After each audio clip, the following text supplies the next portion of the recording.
5% gigabit coverage by 2025. Through Project Gigabit, we've already signed 31 contracts with another this week to bring fast, reliable connectivity to hard-to-reach communities across the UK. And we've also created an attractive, pro-competition environment to build networks in this country. Investment in fixed networks increased by 40% in real terms from 2019 to 2022, with now over 100 providers rolling out gigabit broadband across the UK. I think it's Group Minister. Group. The questions group 147. Oh, sorry. With your permission, I shall answer questions 1, 4 and 7 together. No problem, Gillian Sturt. Thank you, Mr Speaker. I very much welcome the Minister's response, but does she not agree that we need to make sure we do not create a new digital divide where only parts of certain communities are upgraded depending on where they are situated or connected to the telecom box? This is causing quite a lot of concern in my constituency, where we are seeing a continual digital divide being created by this. Minister. Well, the need to make sure we don't have a digital divide is actually at the very heart of Project Gigabit. By the time the programme is over, 99% of premises in our country will have gigabit-capable coverage. But of course, in the process of the rollout, there will be some that get that gigabit-capable coverage sooner than others. Now, we've just had a new contract signed for Yorkshire. That's going to cover 3,400 premises in my honourable friend's constituency. But he's right, we have to make sure that those premises that are in between the commercial rollout and the contract rollout from Project Gigabit are not left out. Jerome May. Thank you, Mr Speaker. Fast internet connections are just as important in rural areas like Broadband and Fakenham as they are in the rest of the country. So I really welcome the government's Gigabit project. And in Norfolk, it's rolling out 62,000 new connections and unlocking another 45,000 from the commercial sector. But can the Minister explain to me why this is taking so long and how we can accelerate this project even more? Well, we're actually, and I thank you for his question, but we're actually rolling out gigabit networks faster than any EU country. And I understand that his region, the east of England, has had particular challenges with connectivity, and that's why we've got 4 contracts that are rolling out across that part of the country. As he says, that's 62,000 premises in Norfolk, and 8,000 of those will be in his Broadband constituency. Slane Saxby. Thank you, Mr Speaker. As Chair of the Broadband and Digital Communications APPG, I'm pleased that the number of premises that have access to gigabit-capable broadband in my North Devon constituency has increased from 3% in 2019 to 54% as of March this year. But what more can my honourable friend do to address the shortfall in coverage in the hardest-to-reach areas and expedite those awaiting a Type C procurement contract to ensure we promote universal coverage across the UK? Minister. If I may say, I think she's probably been one of the strongest and toughest broadband champions in this House, and I think of her and my honourable friend for Banff and Buchan always when I'm in my meetings with BD UK. I wish to reassure her that we are making very good progress on Type C. We have named a preferred supplier for that contract. We hope to have a lot more news on that very soon, and I think that will be of interest to people across the country, but particularly in her constituency. Emma Hardy. Thank you, Mr Speaker. Hull already has high superfast broadband, and whilst we welcome competition, we do not welcome broadband poles being put up all across the constituency. So what can the Minister do to force these companies to share their infrastructure and stop this blight of ever-increasing tolls appearing up and down our streets? Minister. Well, I've met the Honourable Lady about this very issue, and I've made representations to KCOM and Connexin, which are the particular companies that are involved in her neck of the woods in Hull. I believe that there have been very productive talks underway between them, with Ofcom overseeing that process, and we're hoping that there will be a lot more progress and some pausing of those network rollouts when there seems to be overbuild. Jenkins. Question number 13. No, sorry, just asking. In Wellingborough and Rushden, organisations like SERVE and the Teamwork Trust offer digital support for those that are excluded. But for low-income households, access to the internet through libraries, schools and Signal and broadband is a key tool for employment and betterment. In rural towns like mine, what is her department doing to ensure that low-income households have access to digital services? Minister, no.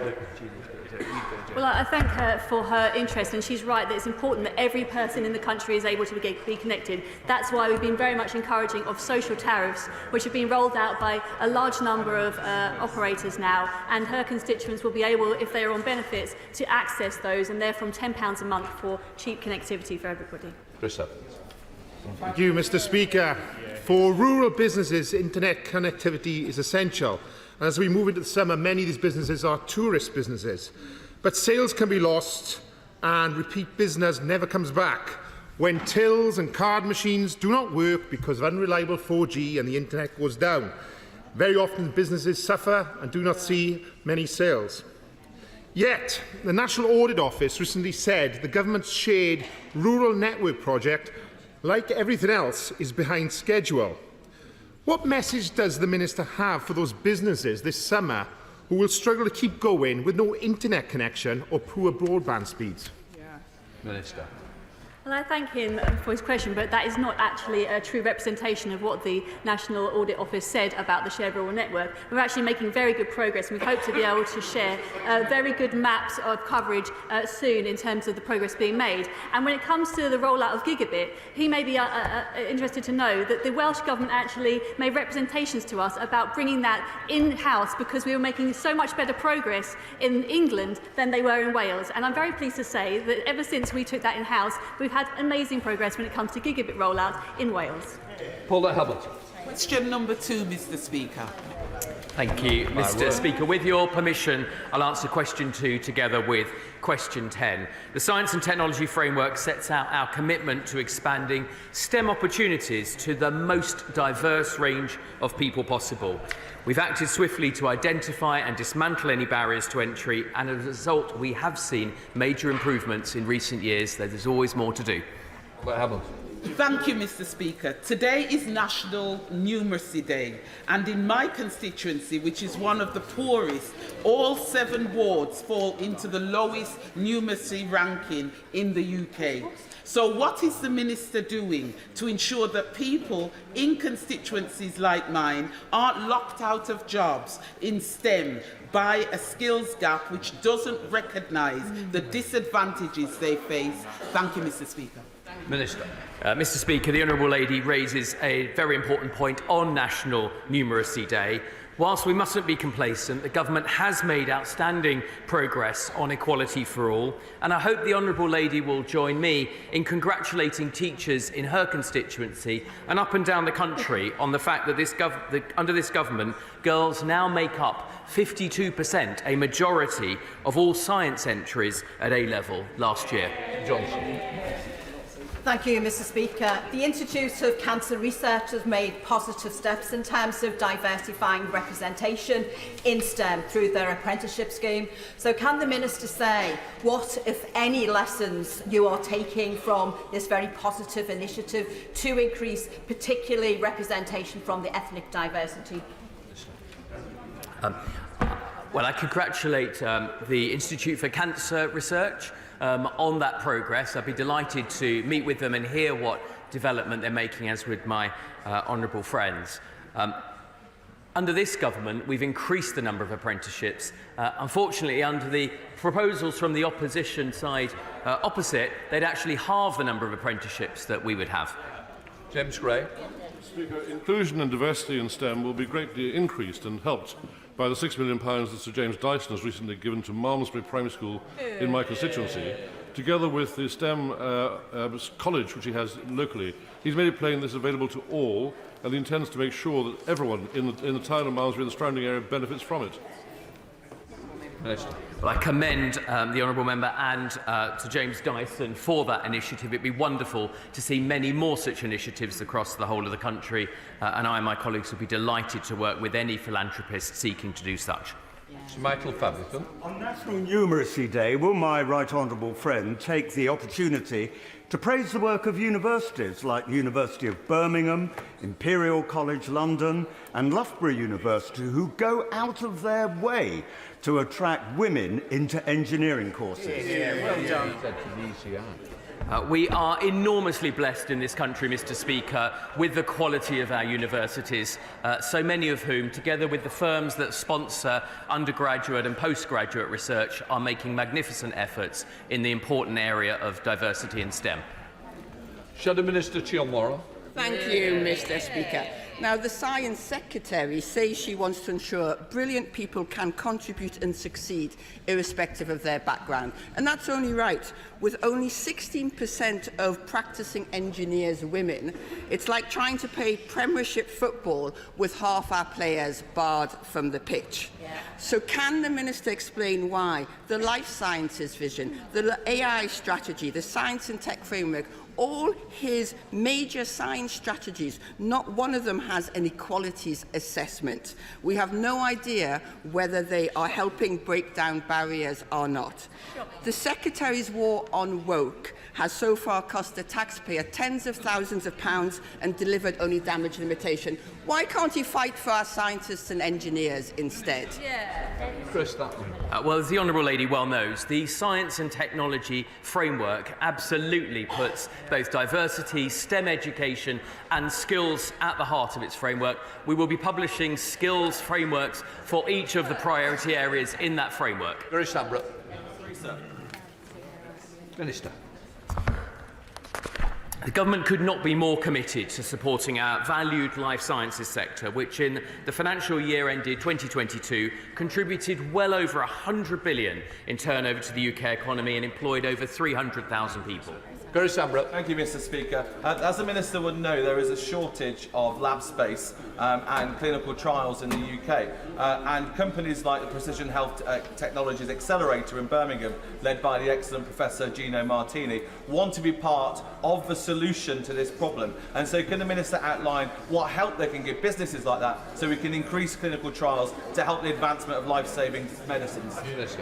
Mr. Speaker, my honourable friend for Birmingham Northcliffe is absolutely right that such is the growth of this important sector. We do need more lab space quickly. The Precision Health Technologies Accelerator does some amazing work in his constituency, Birmingham, and I've personally benefited from the advice of Professor Martini in the Life Sciences Real Estate Working Group to knock down barriers to building, many of which are sadly the fault of Labour councils. Andrew Gwynn. Thank you. Dementia and Alzheimer's remain the largest cause of death in the United Kingdom. The government pledged in 2019 to fund dementia research. So what more is he doing to make sure that we have early diagnosis, access to trials and support life sciences to transform dementia outcomes? Mr. Speaker, dementia is a crippling disease for so many people. It will touch so many people's lives. It was why I and the Health Secretary recently were able to host the heads of the Dementia Mission, number 10, to announce more funding. And I'd be very happy to meet with the Honourable Member and any representatives from dementia in his constituency. SNP spokesperson Coral Monaghan. Thank you, Mr. Speaker. A facility that would enable GMP phage manufacturing would be a real asset to many companies working in this field and would play a key part in tackling antimicrobial resistance. So rather than selling off the Rosalind Franklin Institute, what consideration has been given to repurposing it as a GMP facility for phage production? Mr. Speaker, the Honourable Lady makes important points. I and my officials have met with and considered a number of different options for the Rosalind Franklin Institute, which they and I believe the Honourable Member will be aware of. Teresa Villiers. Question number 5, Mr. Speaker, sir. Minister. Mr. Speaker, with the Government providing record levels of taxpayer funding for research, my right honourable friend is absolutely right to highlight the opportunity to improve productivity. It's why a priority for research councils is to focus on innovation, not just discovery, so that British taxpayers feel the benefits of faster economic growth, rising living standards and better health outcomes. Teresa Villiers. As I saw during a recent visit to Chase Farm Hospital, better digital systems can dramatically improve NHS productivity. AI can contribute to this too. So will the government use its science and research budget to increase NHS output, improve outcomes for patients and get waiting lists down? Yes, Mr. Speaker, that is exactly what we are doing. On Monday, the Prime Minister announced $15.5 million to roll out artificial intelligence radiotherapy that locates cancer cells 2.5 times quicker, helping reduce those anxious days for patients and their families when waiting for their diagnosis. Of course, that's only affordable thanks to the fact that our plan for the economy is working. Labour have no plan and would end up having to cut the research budget. Simon Fell. Number 6, please, sir. Thank you, Mr. Speaker. Through Project Gigabit, we've signed 31 contracts to bring lightning-fast broadband to a further 780,000 rural homes and businesses across our country. Gigabit-capable connections are already being made in Barrow and Furness through our investment in Cumbria. The shared rural network has already delivered substantial improvements in mobile coverage. Simon Fell. Thank you, Mr. Speaker, and thank you to the Minister for her answer as well. I'm delighted to see that Project Gigabit is delivering for Barrow and Furness. We've got fibrous delivery to the procured areas, we've got companies like Vonius delivering to Walney now, and healthy competition. But I wonder if I could ask my honourable friend what consideration she's given to rolling out truly technology agnostic solutions to make that final mile better connected. Minister. Well, first I'd like to thank my honourable friend for his role as Rural Connectivity Champion, and I discussed that role yesterday with the Environment Minister, my honourable friend for Keighley. I'm pleased to see that he has recently attended a visit to see how a supplier, Volnius, is investing in a wireless solution for premises on Walney Island. I want to assure him we already take a technology agnostic approach to our contracts, with some suppliers using wireless connectivity, and also we're exploring fixed wireless access and low Earth orbit satellites. Richard Ford. Number 8, please, Mr. Speaker. Minister. Thank you, Mr. Speaker. The government has been absolutely clear that no one should be left behind in the digital age. Digital inclusion is a cross-cutting issue spanning many areas. I chair the Cross-Whitehall Ministerial Group for Digital Inclusion to drive progress and accountability across government, and we have increased our frequency of meeting. That's how important we see this issue. And I meet regularly with relevant organisations, including attending the Centre for Social Justice Digital Exclusion Roundtable and the upcoming Digital Inclusion APPG. Richard Ford. Digital inclusion only works when people trust website links. My constituent let me know that by clicking on a dodgy link, he was tricked into making an investment of over £108,000, which turned out to be a scam. The government's latest digital inclusion strategy was written 10 years ago. Does the Minister accept that there are good reasons why many older people want, when making investments or doing their banking, to be able to look somebody in the eyes? Thank you, Mr. Speaker. I think choice is important in this issue, and that's why our digital inclusion approach is cross-cutting across many departments. I'm sorry to hear the case of his constituent. I'm happy for him to write to me, and I can talk to him about our national fraud strategy as well. Grim Cates. The world on our lives is growing every day, but we don't yet know enough about the consequences for society, democracy, or indeed our children, because the data held by tech companies is not visible to government, regulators, researchers or the public. So could my honourable friend update the House on measures to open up access to this data? And in particular, will he commit government to support to amendments to the Data Protection and Digital Information Bill, tabled by Lord Bethel in the other place, to introduce a data for researchers scheme? Yeah. I thank the honourable friend for all her campaigning on this issue and other online safety related issues. We've had a number of engagements. The government said very clearly that it would explore the issue of data access for researchers on online safety during the passage of the online safety bill. We are aware of the amendments and the debate during the DPDI, and I encourage the honourable member to watch this space, as we'll be reporting in due course. Andrew Rosner. Number 9, Mr. Speaker. Mr. Speaker, the day cannot come quickly enough that we're able to eliminate animal testing, though we're not there yet. We're committed to supporting the strategy to replace, reduce and refine the use of animals in research, and since taking office I have doubled the investment in non-animal method research to 20 million this year. Mr. Speaker, the reduction and ultimate ending of the need to use animals for testing purposes is an important policy objective of my animal-loving constituents in Romford. So, does the Minister agree that animals are not laboratory tools, but sentient creatures, and the policy of replacement, reduction and refinement must be at the core of government policy going forward? Mr. Speaker, I know that this is an issue close to the member for Romford's heart as a great animal lover in this House, and recall his own past work as Shadow Minister for Animal Welfare. This summer, Mr. Speaker, we will publish a plan, together with my colleagues from the Home Office, to accelerate the uptake in non-animal methods research. We now come to topicals. Chris Elmore. Number one, sir. Minister. Mr. Speaker, this government has a plan to ensure that technology works for our people, not against them. Right now, the Secretary of State is in Korea for the AI Seoul Summit. There she's building on the progress we made and the UK's leadership at Bletchley Park last year to tackle the risks of artificial intelligence. Whether it is AI, quantum, the life sciences or the next generation of advanced telecommunications, we're making the UK a science and tech superpower, backed by the highest ever level of spend on research and development. Mr. Speaker, our plan is working. Our scientists and entrepreneurs cannot afford to go back to square one with Labour. Thank you, Mr. Speaker. The UK Research Innovation Chief Executive has announced they're stepping down in June next year.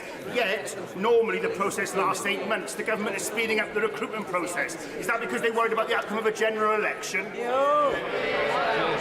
Mr. Speaker, this government is focusing on delivery every single day, and I make no apologies for cracking on with the process of making sure our brilliant research institutions have the finest leadership the best and brightest in the world deserve. Simon Baines.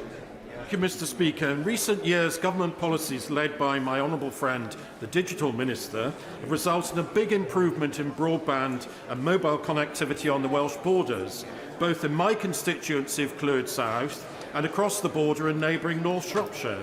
But there are still some poor areas of connectivity. Could the Minister outline what further steps she is taking to ensure that all homes and businesses on both sides of the Welsh border see better broadband and mobile connectivity? Well, I thank him for his brilliant work on connectivity in the border areas.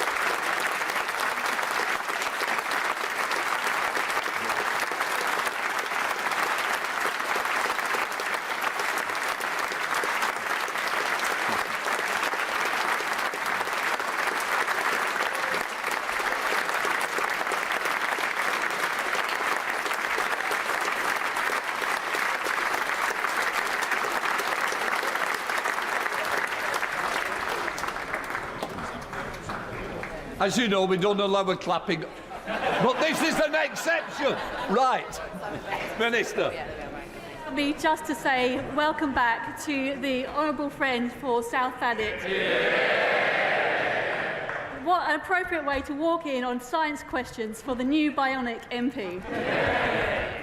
And may I just answer the question about broadband? My honourable friend has been a fantastic champion for connectivity on the border. There will be contracts covering North Shropshire and also parts of Wales as we get the Type C off the ground. And so I hope for better connectivity very soon for his constituents. Senator Minister Matt Rodham. Thank you, Mr. Speaker, and it's good to see the honourable member for Thanet back in his place. Mr. Speaker, last year the UK hosted the AI Safety Summit and it set up the AI Safety Institute. However, since then, developers of Frontier AI have refused to share information with the Safety Institute, leaving it toothless. Labour has repeatedly called for binding regulation to support safety. So with the Secretary of State discussing the future of AI this week, isn't it high time for the government to finally agree to binding regulation? Thank you, Mr. Speaker. I do not agree with that categorisation. The truth is, with the Bletchley Summit, we had a world-leading summit. We took a front-foot approach, and now we are co-hosting the Seoul Summit, which is bringing together AI nations, AI companies, top experts, and academia and civil society. We've always been clear. We are going to make sure that our regulators do the job that they need to do, and we'll, of course, at some point we will legislate. But, of course, we have a plan. Our plan is working. The Labour Party cannot tell us what they would legislate for. They do not have a plan. Thank you, Mr. Speaker. Does the Minister agree with me that the large sums of money, of taxpayers' monies, channelled to organisations like the Arts and Humanities Funding Council on woke-driven projects, that these monies should be spent on other high-tech projects, such as, for example, the tagging of illegal migrants in this country so we can quickly locate, deport, starting in Dudley? Well, Mr. Speaker, funding councils must be accountable for their own individual decisions. My honourable friend for Dudley North reflects, no doubt, the concern of his constituents who expect in return for the record levels of research that we're spending on the discovery of life-saving medicines or groundbreaking technology in return for their hard-earned taxpayers' money. Final question, Andrew Bridgen. A representative of the World Economic Forum told the audience at Davos that, and I quote, "We own the science." What steps is the government taking to ensure that scientific research in the UK is impartial, objective and ethical, regardless of who's funding it?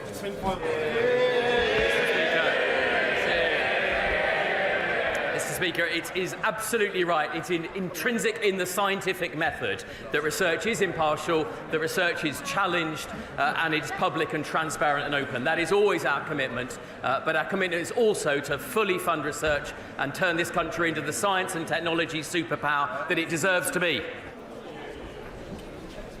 Before we begin Prime Minister's questions, I'm sure the whole House would like to join me in welcoming back our colleague, our friend, an inspirational honourable member for South Thanet.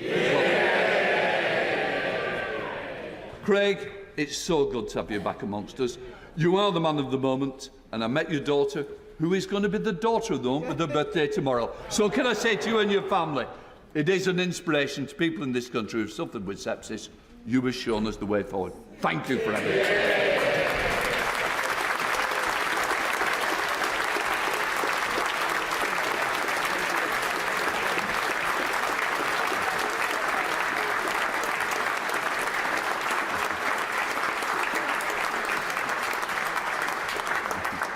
And that's the only reason I allow clapping. Can also, just to mention, we've got the Speaker of the Icelandic Parliament with us today and the Premier of the Cayman Islands. We now go over to questions to Prime Minister Jen Kitchen. Thank you, Mr. Speaker. Question number 1. Prime Minister. Mr. Speaker, I know the whole House will join me in remembering the victims of the horrific Manchester Arena bombing 7 years ago today. Our thoughts are with them and their families. And I'd like to pay tribute to Figen Murray, who joins us in the gallery for her courage and her bravery of her campaigning in her son Martin's memory. And I look forward to meeting her later today too. Mr. Speaker, can I also add my personal welcome back to Parliament to my friend and colleague, the Honourable Member for South Thanet. No one who watched his interview last night could have failed to have been in awe of his incredible resilience. Mr. Speaker, this morning I had meetings with ministerial colleagues and others. In addition to my duties in this House, I shall have further such meetings later today. Jen Kitchen.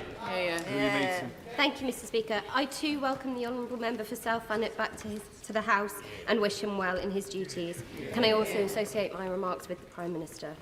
The Association of Dental Groups in their May 2022 report identified my constituency, Wellingborough, as one of England's dental deserts. I welcomed the Prime Minister's grand scheme to send dental vans to constituencies like mine. But just months on, he's having to U-turn because there aren't enough vans. Why can't the Minister address this issue seriously? Prime Minister. Well, Mr. Speaker, that's not right. Actually, thanks to our dental recovery plan, we're delivering 2.5 million more dental appointments. There's a new patient premium, new provision for remote communities, and actually, we know that the plan is now delivering because since it was announced in January, over 500 more dental practices are now accepting new patients. And I'd also just point out to the Honourable Lady that compared to the party opposite's plan, what we are doing is producing more than twice the number of extra appointments to get people the treatment they need. Elliot Colburn. Thank you, Mr. Speaker. Today's news on inflation is not just good news for consumers in Carshalton and Wallington, but also for capital projects like the investment into St Helier Hospital and to build a second hospital in my constituency, protecting A&E and maternity locally.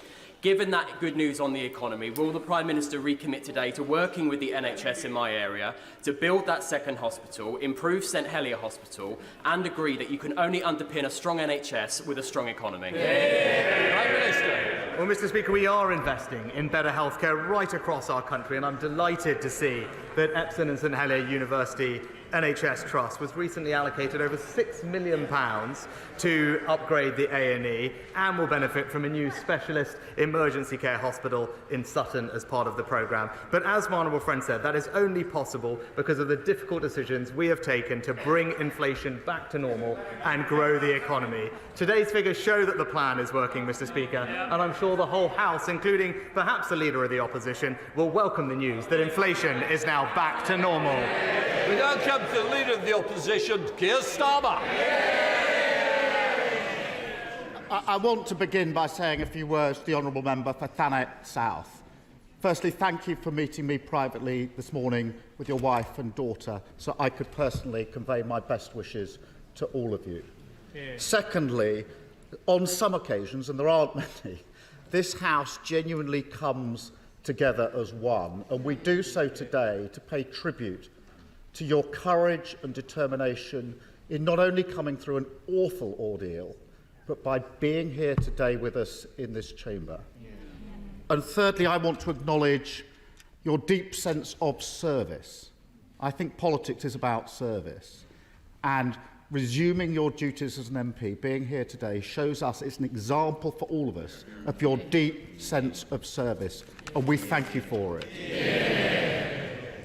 I also welcome Figen Murray, who is up in the gallery. She lost her son, Martin, 7 years ago today in the Manchester Arena attacks, and we remember everybody who was lost in that awful attack. She's campaigning for Martin's Law, which we must make a reality as soon as possible.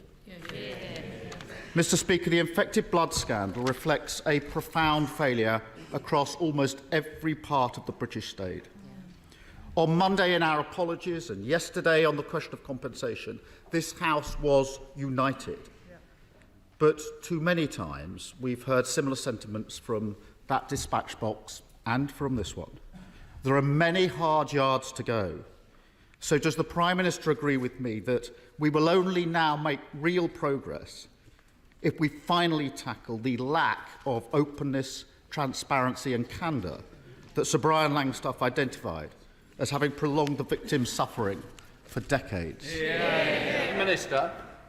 Yes, Mr. Speaker. The inquiry was established to get to the truth and provide answers, and this week's report represented a hugely significant moment for the community. This was an appalling scandal, and I think the whole House is grateful to the diligent work of all those who have supported Sir Brian Langstaff and the inquiry's work. And I also pay tribute to the bravery of every individual who has come forward and told their story in their fight for justice. Their voices have now finally been heard, and I agree with the honourable gentleman. We will listen to them and ensure that nothing like this can ever happen in our country again. Keir Starmer. Thank you, Mr. Speaker. The infected blood scandal is shocking, truly shocking, but it's not unique. The story is familiar. Concerns raised but ignored, reports written but not acted on, victims and their families campaigning for years just to be heard. So I want to focus in, if I may, on the duty of candour, or lack of it, which has been a failing in scandal after scandal, injustice after injustice, from Grenfell to Horizon, Hillsborough, and now infected blood.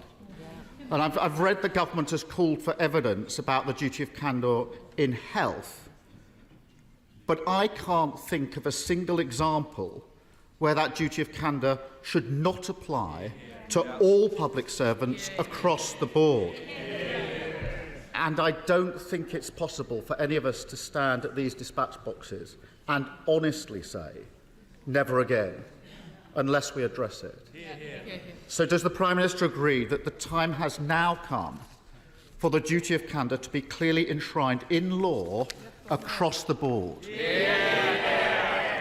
Mr. Speaker, I am, of course, aware of the recommendation made by Sir Brian Langstaff in the final report of the inquiry in relation to duties of candour and accountability, and indeed my honourable friend previously introduced the duty of candour into the health service. It is important that the government takes time to fully digest the gravity of the findings of the report. The wrongs which have been committed are devastating and life-altering for so many. Ensuring that nothing like this ever happens again is a priority, and of course we are sympathetic to that and going through the recommendations in detail at the moment before providing a comprehensive response. But of course, given the situation and the gravity of the findings, it's a recommendation that there is an enormous amount of sympathy for. Thank you. I understand the Prime Minister wants to look at the recommendations in detail and to come back to them in due course. But we can't look away on this duty of candour. So can I at least ask the Prime Minister to expand the call for evidence on the duty of candour beyond health? We do owe that to the victims of Hillsborough and Horizon. And to work across the House to establish a far-reaching and binding duty of candour just as quickly as possible. Well, Mr. Speaker, I think the honourable gentleman will remember on Monday I said very specifically that the patterns and behaviour that we had seen in this appalling tragedy have been replicated in others, and I mentioned Hillsborough specifically. So I'm very aware that there are structural and behavioural cultural problems that we do need to fix. The duty of candour is something that, as I said, the principle, and there is an enormous amount of support for the principle of and sympathy for. He will understand we are digesting the full contents of the report, but of course we want to right the wrongs of the past and crucially ensure that nothing like this happens ever again. Thank you, Mr. Speaker. In his report, Sir Brian identified individual failures, a number of them, even cover-ups. But alongside that, he also found equally important and harder to reach institutional and cultural failings, including in the NHS. A defensive attitude which refused to acknowledge problems, the silencing of those who raised concerns, and a total failure of leadership when faced with the truth. Now, the NHS does a remarkable job every day, but that is indefensible. Does the Prime Minister agree that the very culture of the NHS needs to change? Yes, Mr. Speaker, and again, I think in response specifically to the question from my honourable friend, the member for Bromsgrove, we discussed this on Monday, and the NHS, of course, provides life-saving care to so many people every single day, for which we're enormously grateful. But it is absolutely clear, as the report makes crystal clear, that there were significant failings. The NHS failed. It failed people, it let them down. It's right that they are held accountable for that and learn the lessons. Now, there clearly have been improvements and changes in medical practice since that time, but going forward, we need to go through the full recommendations of Sir Brian Langstaff's report and hold the NHS to account for bringing through the changes that are necessary. We need reform, we need change, and I've seen firsthand how important reform is during my time running the Crown Prosecution Service. But I also saw how hard it is, particularly on cultural issues. It requires brave decisions and difficult decisions. Now, 11 years ago, the Health Secretary, as Health Secretary, the now Chancellor said, the era of gagging NHS staff from raising their worries about patient care must come to an end. But 11 years on and 10 months on from the Lucy Letby case, there are still clear examples of NHS managers still gagging staff and then being moved on instead of being moved out. So will the Prime Minister now commit to ensuring that those who do gag and silence whistleblowers will no longer be able to work in the NHS? Well, Mr. Speaker, of course the behaviour that the honourable gentleman describes is wrong and I believe already is illegal under our laws, but we will make sure that people do have the ability to raise concerns. And one thing that I know has given many of those who have been impacted by this scandal some reassurance is the appointment of Sir Robert Francis to be chair of the inquiry, who obviously is someone who not just has a wealth of experience dealing with this particular set of issues, but has a long track record of working with the NHS as well on the issues that the honourable gentleman raises. Sir Brian's report is a victory for all those campaigners and victims who fought so hard for this moment. including the Right Honourable Member for Hull North. But it's also one of profound pain, anger and sadness for so many.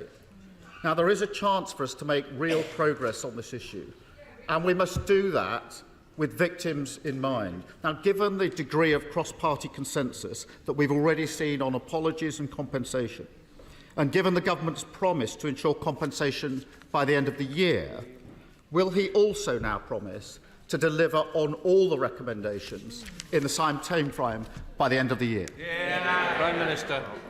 Mr. Speaker, of course, we want to deliver on the recommendations as quickly as practically possible, and indeed our expectation is that we can do that before the end of the year. But Sir Robert's appointment, as I said, will bring a wealth of experience, and it was crucial that the Chair had the knowledge and the expertise and familiarity with the issues here. His support for delivering the scheme and making sure that compensation can be paid by the end of the year, I think, will be invaluable. He talked about the community, and over the next few weeks, Sir Robert will seek views from the infected blood community, specifically on the proposed scheme, to make sure that the scheme will best serve those it is intended for. And our shared priority is delivering compensation to all those infected and affected with absolutely minimum delay, and begin bringing justice to all of those impacted. Thank you, Mr. Speaker. Mr. Speaker, in 1997, the public voted in what they were told would be a sort of continuity Conservative government, the same policies, just with different faces. Instead, what they got was record immigration, constitutional vandalism and a broken economy. Does the Prime Minister agree that with the economy now roaring back to life under a Conservative government, the last thing we need is a return to the failed Labour recipe of high taxes, open borders and employment laws that destroy jobs? Mr. Speaker, my honourable friend gives a superb and passionate economic diagnosis, and he's right. Inflation is now back to normal, and indeed lower than France, Germany, the United States, at its lowest level in years. Our economy is growing faster, wages are rising, and that's why we need to stick to the plan that is working, Mr. Speaker. And he's right to point out the risks of what the Labour Party proposed. 70 new laws. 70 new laws. They've caved in to their union paymasters, and what does that mean? It means it will cost jobs and damage our economic recovery. MP Leader Stephen Flynn. Thank you, Mr. Speaker, and can I begin by also welcoming the member from South Thanet back to the chamber. He is indeed an inspiration to all of us. Mr. Speaker, speculation is rife, so I think the public deserve a clear answer to a simple question. Does the Prime Minister intend to call a summer general election, or is he feared? Mr. Speaker, as I have said repeatedly to him, there is, Mr. Speaker, spoiler alert, there is going to be a general election in the second half of this year, and at that moment the British people will in fact see the truth about the honourable gentleman opposite me, because that will be the choice at the next election, Mr. Speaker. A party that is not able to say to the country what they would do, a party that would put at risk our hard-earned economic stability, or the Conservatives that are delivering a secure future for our United Kingdom. Mr. Speaker, he continues to play games with the public, but whilst he does that, let's get back to some serious matters. Because I was taken aback this week when a former Prime Minister spoke some sense. Alas, it was indeed David Cameron, because what he said was that in relation to graduate route visas, if any restrictions are implemented, it will lead to job losses, it will lead to university closures, it will lead to a reduction in research. And University Scotland outlines £5 billion of economic value at risk. So can I ask the Prime Minister, does he agree with the Foreign Secretary? The Foreign Secretary also said that the levels of legal migration to this country are too high, Mr. Speaker, and that's what I believe also, which is why it is right that we are taking decisive action to bring the numbers down. And, Mr. Speaker, that plan is working. In the first 3 months of this year, the visas issued are down by 25%, Mr. Speaker. Migration is on its way to being returned to more sustainable levels, and I appreciate that is a point of difference between the Honourable Gentleman's Party and indeed the Labour Party and us. We believe that level of migration needs to come down to more sustainable levels, so we ease the pressure on public services, and everyone who comes to our country must indeed contribute economically. That's the migration system we will deliver. Simon Bain. Thank you, Mr. Speaker. On the Welsh borders, we're incredibly proud of the Veterans Centre at the Robert Jones and Agnes Hunt Orthopaedic Hospital in North Shropshire, which not only treats veterans locally, including from my constituency of Clwyd South, but also from across Britain, as it is the largest hospital-based veterans service in the UK. Would the Prime Minister help resolve the Centre's current funding crisis, caused by changes in the NHS funding formula last year, given the fantastic treatment provided by Lieutenant Carl Mayer and his team for our amazing veterans community across the UK? Prime Minister. Mr. Speaker, can I thank my honourable friend for raising this important issue? We are committed to making the UK the best place in the world to be a veteran and ensuring that they have access to the appropriate physical and mental health support they deserve. That's why we've rolled out Operation Restore, Op Courage and Op Nova, and I know that NHS England have been introducing actually a suite of health services to work more closely with orthopaedic services. But I know my honourable friend has raised this issue of funding with the Minister of Veteran Affairs, and he'll be writing back to my honourable friend with an update in due course. David.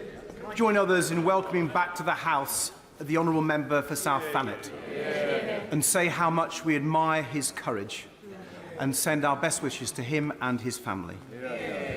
And also join others in remembering all the victims of the bombing at Manchester Arena. Mr. Speaker, Amanda claimed carer's allowance when caring for her mother, but the DWP is now hounding her to pay back £1,200. Karina, whose daughter requires round-the-clock care, has been hit by a bill for £11,000. Victoria is being forced to pay back £100 a month.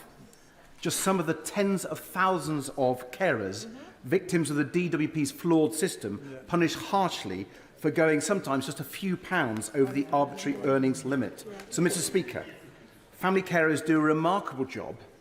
They shouldn't be penalised for working or for the DWP's own failures. So does the Prime Minister agree that the government should be supporting carers, not persecuting them? Prime Minister. Mr. Speaker, the government recognises the contribution and sacrifices that carers up and down the country so often make to care for others, and that's why we've increased carers' allowance by almost £1,500 since 2010. It's why we introduced carers' leave, and indeed it's why the Better Care Fund funds respite care breaks for carers, which have been, I know, warmly welcomed and used. Now, in the rare number of cases where individuals haven't appropriately informed DWP about a change in their circumstances, DWP have then rightly sought to recover overpayments, as they would be expected to, in order to ensure the integrity of the system and protecting the taxpayer. But of course, they will work with anyone who is struggling with their repayment terms and will always look to negotiate an affordable repayment plan. Thank you, Mr. Speaker, and may I also extend my welcome to the Honourable Member for Thanet South. The £8 billion made available by the Government for the repair of roads and potholes is very welcome. However, some local authorities, such as Cambridgeshire County Council and Peterborough City Council, which serve my constituency, sometimes use inferior material, so the works need to be done again in a few months' time. And that's an issue that applies to many constituencies across the country. So will the Prime Minister use his influence to ensure that there are tough quality specifications so that the repairs can last much longer? Mr. Speaker, I'm proud that we've announced an additional £8 billion for roads resurfacing over the next decade, money made available through the reallocation of HS2 fundings, and that will mean fewer potholes and smoother, safer roads across our country. But I agree with my right honourable friend. It is of the utmost importance that these repairs are completed with high-quality materials, and I join him in calling on Cambridgeshire County Council and Peterborough Council to make sure that they deliver that for his residents. Thank you, Mr Speaker. In the wee small hours of Saturday morning, I received an email, and I apologise for my language, Mr Speaker, calling me a fucking parasite, a rat and a piece of shit. This came in response to my challenging the appropriateness of a US citizen, Michael Francesi, who is doing a tour in the UK and as part of that tour advocating publicly for the self-proclaimed misogynist influencers Andrew and Tristan Tate, who are encouraging toxic attitudes among young men in this country. Can I ask the Prime Minister, who has spoken about banning hate preachers from entering the UK, if he will extend this to misogynists? Mr Speaker, those who seek to divide us, undermine our values and indeed intimidate and threaten others have no place in our society, and we will not hesitate to use not just the full force of the law but also our immigration regime to make sure we have security and cohesion in this country. Sir John Whittington. Mr Speaker, the population of Malden is rising rapidly, and for over 20 years my constituents have been promised a new hospital. Yet Mid and South Essex ICB are now proposing to close the existing St Peter's Hospital without any replacement, leaving my constituents and those of my right honourable friend for Whittam having to travel up to 30 miles for some treatments. Will my right honourable friend ask ministers to tell the ICB to withdraw this proposal and to commission an independent assessment of how best to provide quality local health services that my constituents and my right friends deserve? Prime Minister. Can I commend my honourable friend for his commitment to his constituents? I know that he and my honourable friend, the member for Witham, met both the Minister of State for Health and Secondary Care and the Minister for Social Care recently to discuss this. I understand that the ICB have extended their consultation by 3 weeks to ensure that more consideration could be given and voices could be heard, but I will ensure that the relevant minister keeps my right honourable friend updated on the progress of this. John Davey. Thank you, Mr Speaker. My constituent has recently applied to move from her council home because she can no longer walk up the stairs and she is in constant pain. She has been waiting for a knee operation for over 2 years and she has become progressively worse. She feels forgotten and neglected. Does the Prime Minister agree with me that his government is failing and this country is waiting for a Labour government to bring down NHS waiting lists? Mr Speaker, of course, I'm sorry to hear about the experience of the honourable lady's constituent, and we are putting more money, rolling out more elected surgical hubs to bring the waiting list down. She talks about the difference that the Labour Party would make to the NHS. Her constituents would just look to Wales to see what is happening when it comes to the NHS. A quarter of the Welsh population on a waiting list. The worst emergency care performance in Great Britain. People on long waiting lists 5 times more than they are in England, and on average, people waiting 40% longer for treatment. That's the reality of Labour in the NHS. Failing. 40 years ago, Mrs Thatcher described high inflation as a destroyer of industry, of jobs and savings. Does my right honourable friend agree that that sentiment is as true today as it was then? And what assessment does he make of today's announcement for my Gedling constituents who want to be able to save, get a good job and enjoy a reasonable standard cost of living?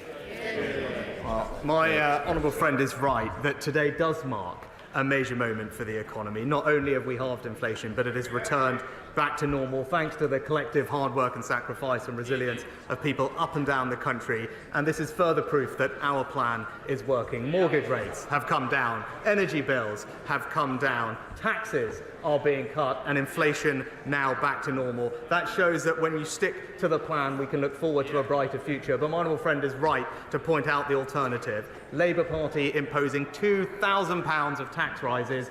That's what the country would put stability at risk. Thank you, Mr Speaker. England's Chief Medical Officer said that reducing sewage in rivers and seas is a public health priority, highlighting the problems dumping untreated sewage causes. Even the treated sewage, which is continuously discharged into rivers and seas, contains faecal matter.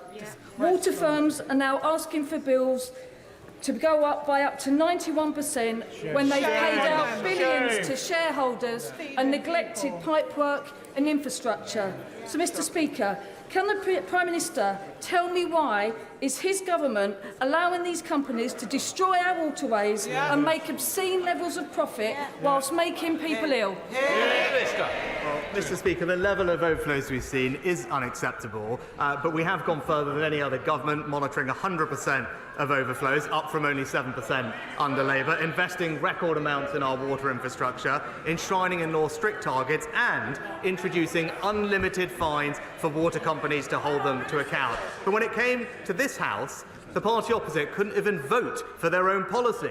And that's because there's only one party with a plan to protect the environment, the Conservative Party.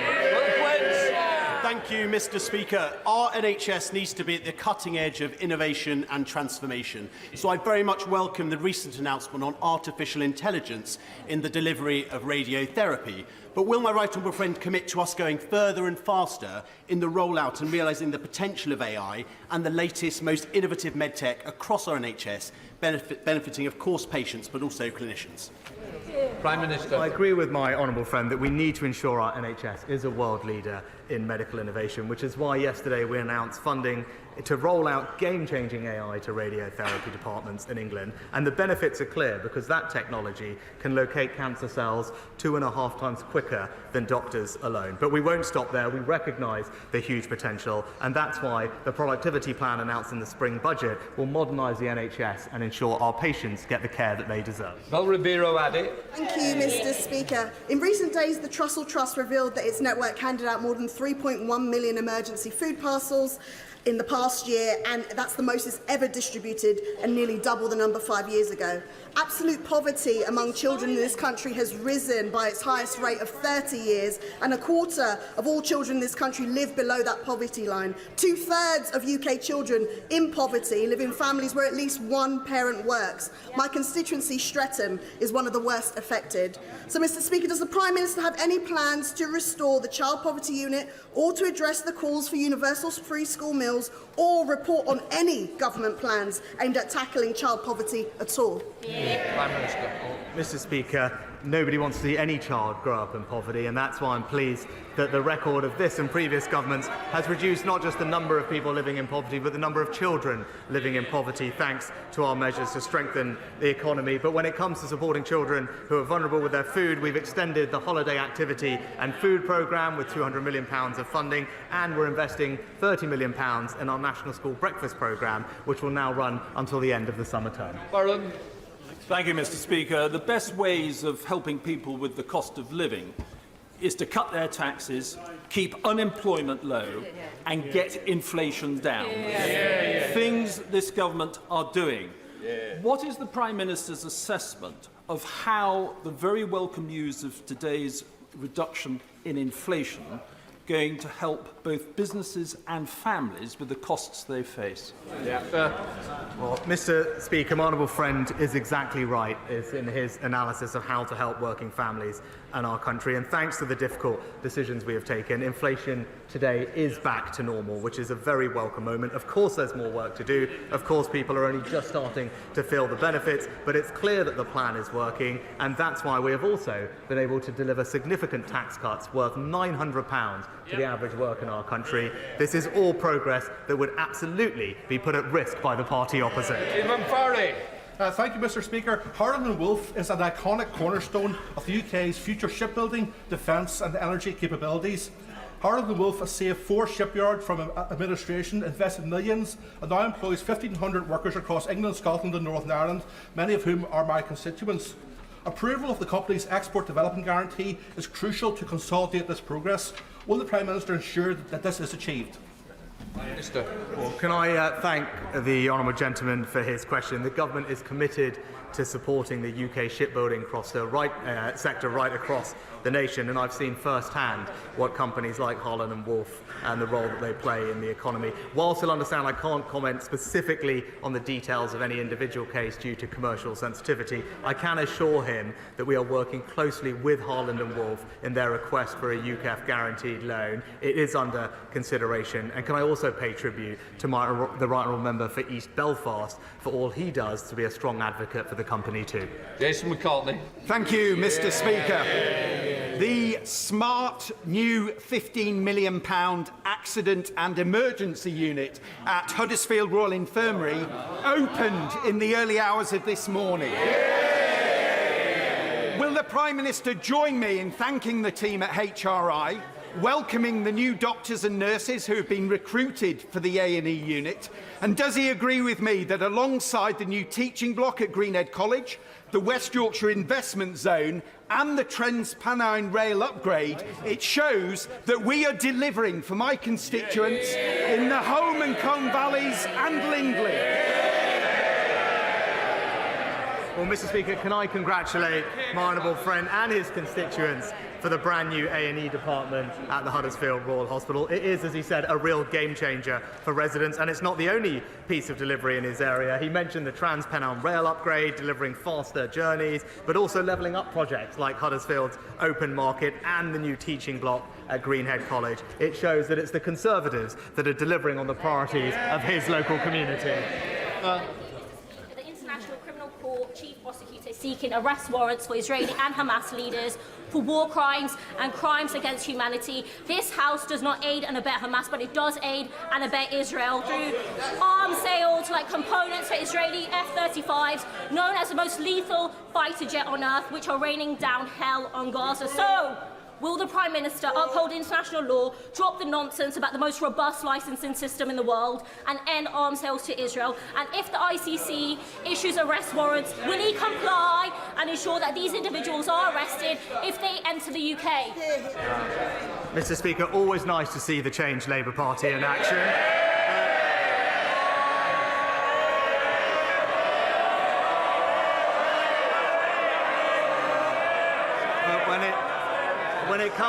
When it comes to the ICC, this is a deeply unhelpful development, Mr. Speaker, which is, of course, still subject to a final decision. There is no moral equivalence between a democratically elected government exercising its lawful right to self-defence and the actions of a terrorist group. And the actions of the ICC do absolutely nothing to get a pause in the fighting, to get the hostages out, or aid in.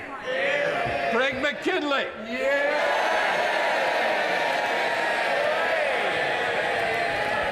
Thank you, Mr. Speaker. This is an emotional day for me, and if you would indulge me to say a few thanks, because there are a few are due. And one of those, of course, well, an apology, actually, that I've caused the breaking of so many rules today. Clapping. I've got trainers on because my shoes wouldn't go over the plastic feet, and my jacket wouldn't go over the bionic arm. So apologies for that. But I want to give some thanks. And first of all, the thanks to you, Mr. Speaker, for being there for me, for coming to visit. And I will tell everybody the little story. They thought, the rest of the hospital thought I must be dreadfully ill, because they said that guy's got the funeral director in already. But no, you've cared for me throughout, and I thank you for that. The other person in this chamber I'd like to thank is the Prime Minister, who's been with me throughout. He hasn't advertised it. He's been to see me multiple times. And to me, that shows the true depth of the character of the Prime Minister, and thank you for that. And to my wife, who's in the chamber, and my daughter and other family members, my father-in-law, I'd like to thank my wife for being there every single day of those many months in hospital. And she could only do that because of the support of family behind her. And in the public gallery, they can't quite see me, unfortunately, are many of the staff from the NHS who took me from where I was, close to death,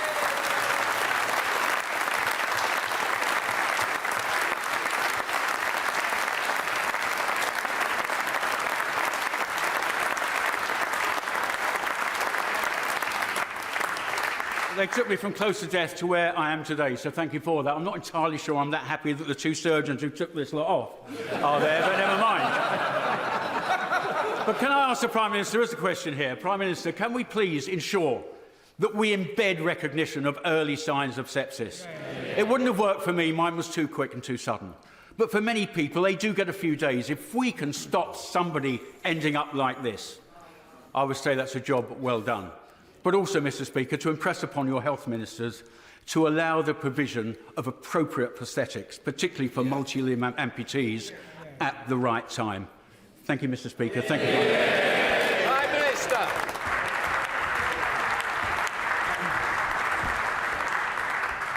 Mr. Speaker, it's so wonderful to hear from my honourable friend. Can I thank him for his kind words, but also personally pay tribute to his family who are here. And I know firsthand the extraordinary job they did to support him over the past several months, and they all deserve our absolute admiration and thanks for what they've done. And on the substantive question that he raises, before I do that, can I also join him in paying tribute to the NHS workers who looked after him? He's right that sepsis is a devastating condition, and we're working hard to raise awareness of it, and I know that he will play a leading role in doing that. And without getting into all the details, I'll just say that he is right. The NHS itself has recognised this morning that more needs to be done, and I can assure him that we will do that. The Right Honourable Friend will discuss with him shortly, as will I, his suggestions on how we can improve care and awareness for people. But I'll end where I started earlier today, Mr. Speaker, and just say, Craig, you've inspired each and every one of us. Thank you. That completes Prime Minister's questions.